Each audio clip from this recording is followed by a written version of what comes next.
Hello from the Glute Ham Raise, one of my favorite places to hang out here in the gym because I can see everything and everyone, and it's a nice, comfy place to sit.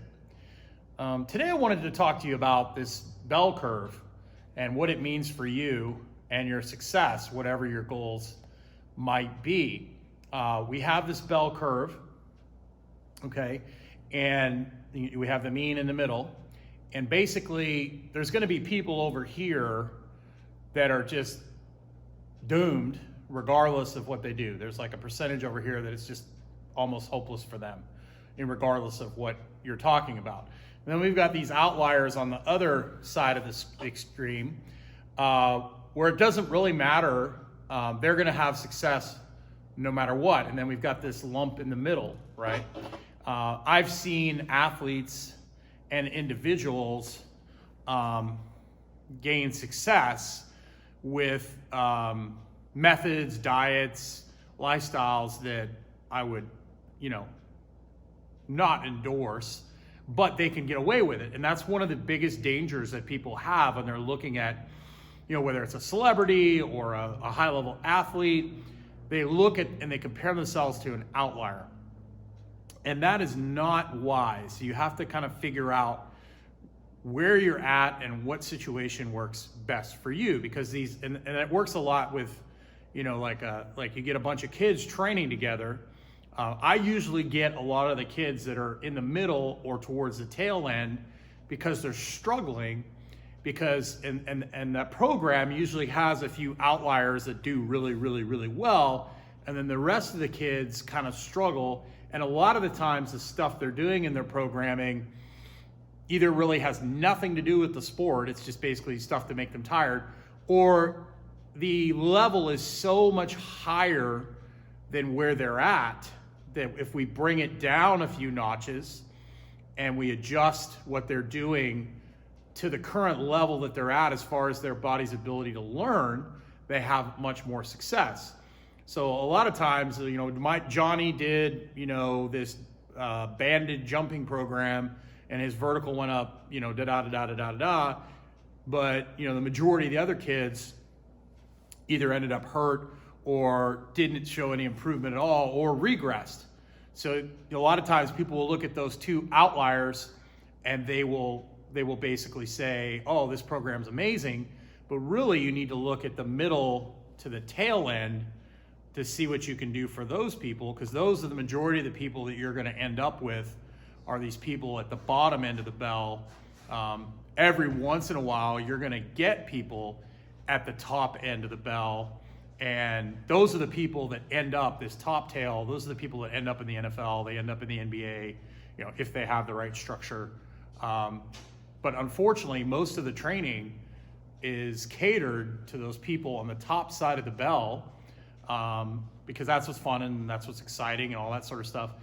But yet the majority of the people towards the bottom end of the bell, which is me as a coach, it's not taking anything away from those people, but most of those people are the people that are going to come to your place or come to your gym, and they're going to want to improve. And basically your job as a coach is to figure out what each person needs to do to improve. I have an athlete, I had an athlete came to me about 2 years ago, and he was ridiculously strong. He'd been doing like lots and lots of heavy lifting, and he was a wrestler, and he was doing so much heavy lifting, it was affecting his ability to move. So his maximum strength was, for his age, was way beyond the chart. But what was holding him back from being better was his ability to move and his strength endurance and his ability to perform tasks in weird situations, and also his training, because he was hurting all the time from his lifting, it was affecting his ability to perform his sport. So we don't want to take away someone's ability to perform their sport. And so when you sit down with somebody, you've got to figure out what their limiting factor is, whether it could be diet, it could be, sleep, it could be whatever, and figuring out what that thing you need to do to help them improve. And then educating people not to look at outliers, especially with social media today. You know, there's so many people on there that you know, that are putting their stuff out there, and you know, lots of them are on performance enhancing drugs, and then you have to kind of explain to like your normal everyday client, like, you know, one, the amount of work that goes in if somebody wants the, you know, the 6-pack abs and wants to look a certain way, the amount of work that goes into that, and if it's worth it for them in their lifestyle. And two, a lot of them are on performance enhancing drugs, which, you know, doesn't necessarily make it easier. It just, it buys them some forgiveness, and it allows them to train harder so they can get the result they're wanting faster, if that's the result somebody wants. But the majority of the people that you're going to deal with in a training situation, unless you're working with high-level athletes, is they just want to look good and feel good. And that really is not that difficult to do if you keep it simple. So just keep that in mind when you're looking at other people and what other people are doing. Like when I played football in college, and you know, when I was at some different high-level college strength and conditioning programs, I mean, there were athletes that I played with that ate like garbage, that never slept. You know, they were young, and they were able to pull things off. There's been professional athletes that I've observed their training, and I'm like, wow, I would never, ever, ever do something like that with that person, but they're at the top of their game. You know, they're at the top of the hill. Now, will they be able to maintain that? There's a lot of athletes, you know, towards the end of their career, when they can't get away with a lot of the stuff they've done earlier in their career, all of a sudden start, you know, cleaning up their diet, their lifestyle. They change their training style. You know, Tom Brady would be a good example of that, as somebody who, you know, got away from the, you know, heavy lifting and focused more on moving better, so he could you know, throw the ball better. That's a good example.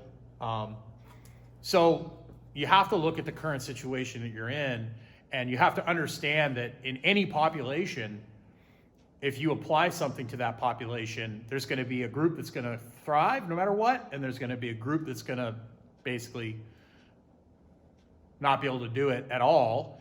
And then there's going to be this lump in the middle that are going to kind of get varied results, and that you have to cater most of what you do to them, and understand that if you do have one of these outliers up here, that they're going to be able to adapt so quickly that you're not even going to be able to keep up. Like, that's the difference between like a normal person. A normal person, it might take them 3 or 4 weeks to master something, whereas like a professional athlete or somebody who's like at that high tail end over here, they're figuring it out during the set. Like the first set's kind of like, that's okay. The second set's like, wow, that was really good. The third set, it's like they've mastered it already in like literally 2 minutes.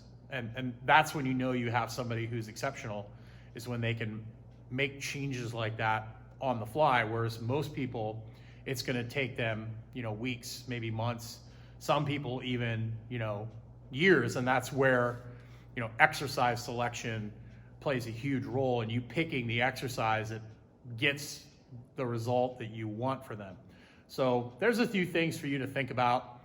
The random thoughts from the glute ham raise, but most people don't understand that bell and how it affects things, and most people will only use their outliers, you know, to basically, you know, promote themselves.